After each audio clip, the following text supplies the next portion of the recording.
Hello everyone, my name is Avinash Kumar, and in this video we will talk about how to run large language models or generative AI models on your local machine.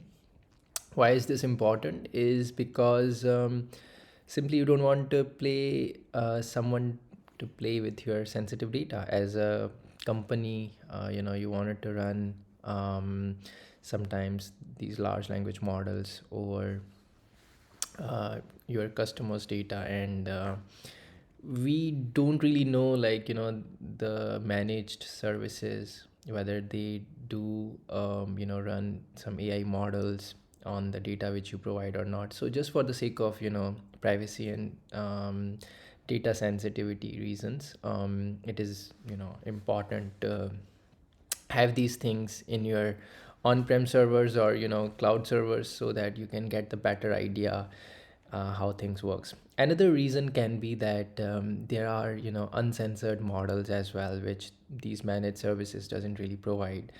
Why do we need the uncensored models and all? Because sometimes, for the sake of learning, you have things which these managed services like ChatGPT and all, they don't really offer better responses. One example is, as an engineer, sometimes I wanted to know more about the vulnerabilities released for a specific software or HTTP server or things like that.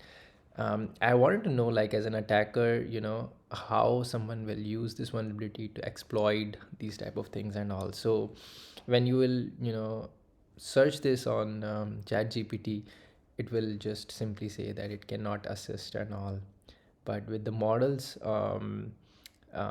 which are open source and which you can run locally, those models can help us to get better understanding for those queries as well. So in this video we will see how we can run those things locally.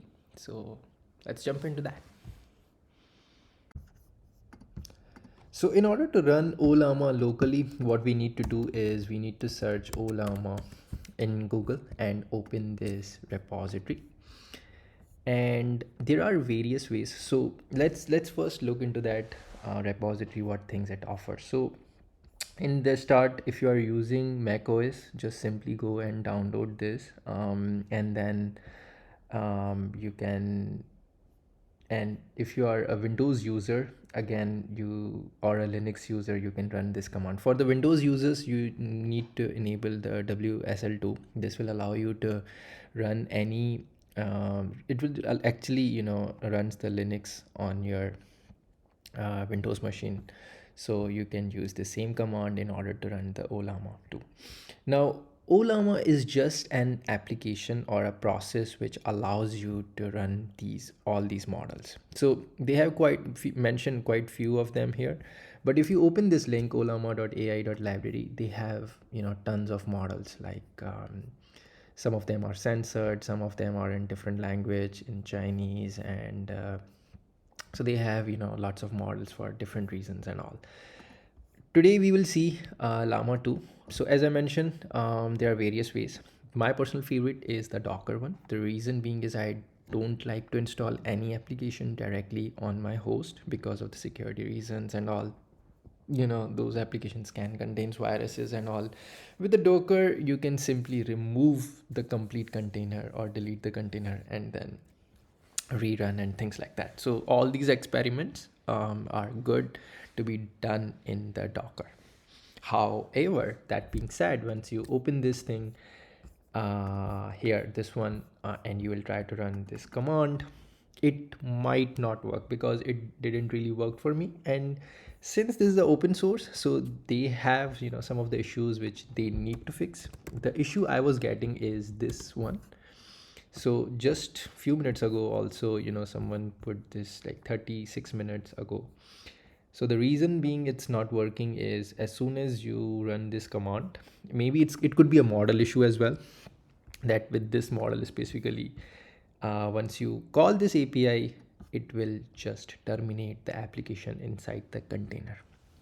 With that being said, we don't have to worry. I have found the best way using the Kubernetes. Now, folks, Now, you'll be like, hey, we started with the Docker, but now Kubernetes is another a big, a sort of a thing. So if you guys are not familiar with the Kubernetes, don't worry, I'll just give one little recap like how we can run Kubernetes in our local environment. If you have the Docker desktop, I mean, since I'm using my Mac, so I have this Docker desktop. If you are using Linux or Windows, you have the similar version in those operating systems as well. So all you need to do is come into here, Kubernetes, and enable this Kubernetes thing. That's the thing. Once you enable this, one additional command you need to do is kubectl use context docker desktop.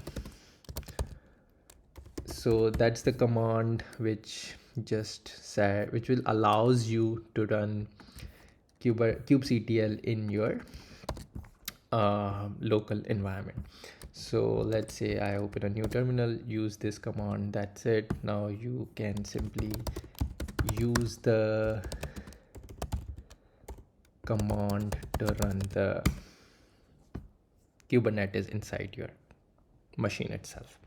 Now what we need to do is how to run this thing locally in your Kubernetes cluster is check out this repository. In the examples directory, you will see the Kubernetes folder. Over there, they have provided, two YAML files. Today we will see the cpu.yaml. So what does it do? It will just use the underlying provided CPUs to run this model. There is a GPU version as well. For this, you need to enable the NVIDIA plugin to get the better performance. Today in this one, because of the sake of the simplicity, we will just use the cpu.yaml file. Now how to do that is, since they have provided all these steps here, so you just need to first check out this repo, open your terminal, go inside that path where you have checked out this repo. So I am already inside this path. All I need to do is do ls and then just apply this YAML file. And for the command to apply is this one. I have already copied this. And now since I have already deployed this thing, so it just worked and these are unchanged. So what it does is once you run this command, it will first create the Ollama namespace. So if you just run kubectl get ns to verify, there is a new namespace created, and then it will create a deployment file for the Ollama, which means if you just run the kubectl get deployment and the namespace is Ollama, you will see this file, and obviously it will also create a service. So if you just open cpu.yaml, let's see what this file provides. It says that, the object type would be deployment, container name, and what would be the image, and the application is running inside this port. I mean, inside with this port number. So inside the container, the application will be running with this port number. However, we have also created the service as well. So this think about is like service is more like, creating a load balancer in front of your pod. So your service is accepting request with port 80. So which means that in order to utilize the APIs, what we need to do is we need to do port forwarding. If we are doing port forwarding via service, we need to do it via port 80, which means, so if you are not aware about the port forwarding, just to give you a recap. So from your local machine, if you wanted to connect with the service running inside your Kubernetes cluster, we do the port forward. We use this command kubectl port forward, and here we will provide the namespace Ollama. And if we are doing it via service, we need to provide SVC. This stands for service, and what is the service name, which is the Ollama, right? And then we need to provide our host port. So the first argument on the left hand side is the host port, and then we provide the service port. So the service port, as I mentioned, is 80 here, and this is the host port, which means when the request is sent from the host machine, it should use the port 8080. So if I run this command, it will it will just, gives you this clue that send the request from 8080, and then it will forward it to the 1434. Why is that? Because our actual application is running with this port. But don't worry about these much details, we just run these commands. If you wanted to go more in depth, let me know. I'll create one extra tutorial how to set up the Kubernetes cluster locally and all, but it's pretty simple, trust me. So now we are ready to go. We can just simply use their APIs. We can just simply go to the main page and then search the chat.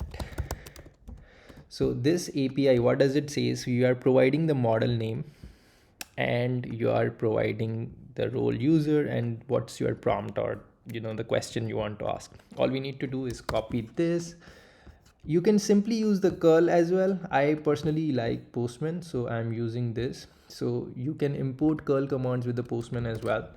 Use this import feature, just provide this curl command, it will import. The one additional thing you need to do is, by default it uses this particular encoded mod, but cut this thing, select raw and select the JSON. So because we are communicating with the content type as JSON, so and we want, so here model, we wanted to use this model llama 2.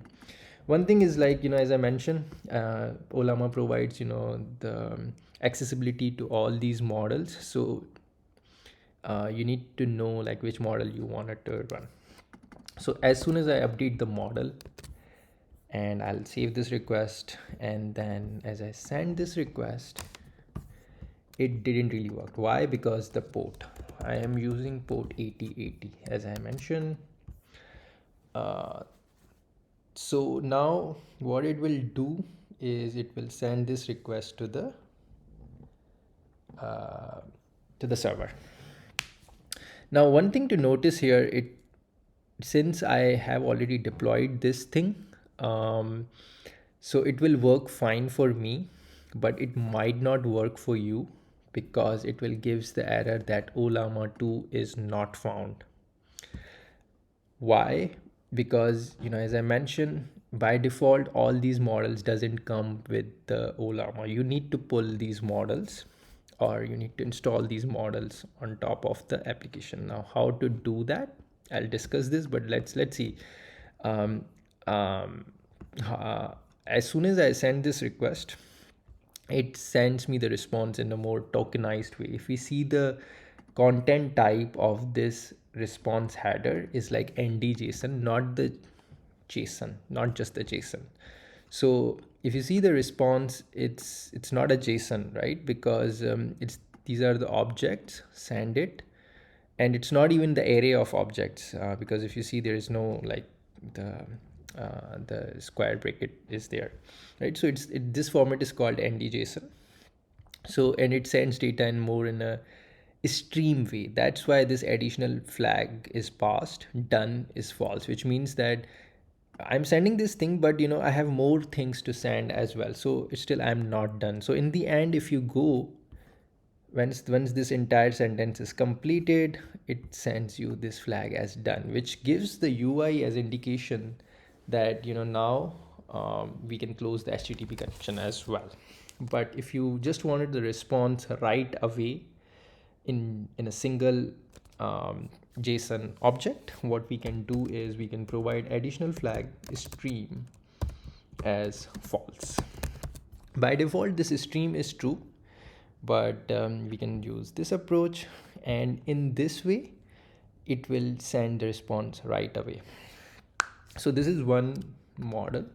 Let's create, since it's computing the response, I'll just show you the another error. Let's say if I am using Mistral and I pass this, so pass this model, and I am asking this same question from this model. Now in this case, since this model is not installed, it should returns me the error. You must be wondering, like, why it is taking so much time and things like that. The reason being is, I'm running in my machine which has the limited RAM and the CPU. So if you just think about that, if you run this same thing into some cloud environment like Linode or Google Cloud or AWS, in those cases, you can improve, you can vertically scale that machine, and then do that. So this is the error I was talking about. So with Llama 2, since I was already playing with this, so I didn't got this error. But as soon as I put the model, which is not really available to Llama, I'll get this error. So how to make that model available is you just need to do a little bit of Google search, Ollama, pull a model, something like that. So this is the good documentation. It's the same repository. It's just have the more fine grained documentation for those API models. So this is the API which we can use to pull any specific model. Same thing is import Postman, and then we need to update the port 8080, and then save this request here. One additional update is to just cut paste this guy and then send in the JSON. And then once you do Mistral and then send this, it should again start working fine. One additional thing is to use just the JSON. And then once you send this request, since this model is huge, it will take some time depending on your internet speed. It's like 4 GB, so it will take some time, and then you can do from there onwards. Similarly, they have the uncensored version which I discussed initially. You can run this thing in your local environment as well. So that's all from today's video. Let me know in the comments if there is anything specific you guys want me to discuss. They have really good things to create your custom models as well based on that. If you wanted to go over some of the how to create the custom models and all, let me know in the comments. I'll go through these different ways to create those. Thank you so much.